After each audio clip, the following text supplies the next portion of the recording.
trebalo objasniti? Gledajte, crkva je Božji narod.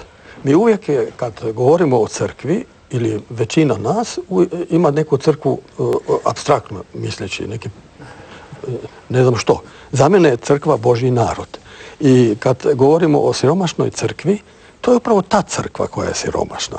To su naši ljudi, naši vjernici, koji sačinjavaju našu crkvu. Ako vi mislite samo biskupe, pa nisu ni biskupi jako bogati, za utjehu ću vam reći.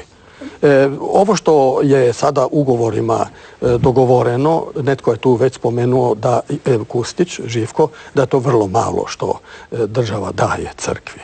A zapravo daje crkvi taj novac za neku korist, za neki cilj.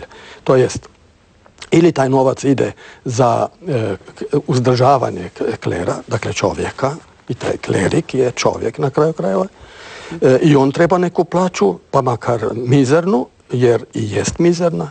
Naši svećenici velikim dijelom su siromašni ili su osrednje, neću reći dobro stojeći, osrednje stojeći.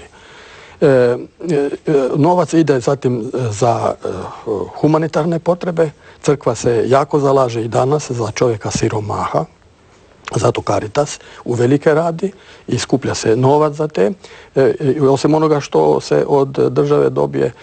Zatim za uzdržavanje kulturalnih dobara koja su stvorena, koja su naši pređi stvorili, mi moramo uzdržavati. Inače će to sve propasti, pa nećemo našima ništa iza sebe ostaviti. Zatim odgoj, škole, vrtići, starački domovi, mnogo toga crkva. Dakle, taj novac koji crkva dobiva ne ide u nečije džepove, nego na kraju završava na dlanu našega radnika, našega portira u crkvi. Tako je, od općega dobra.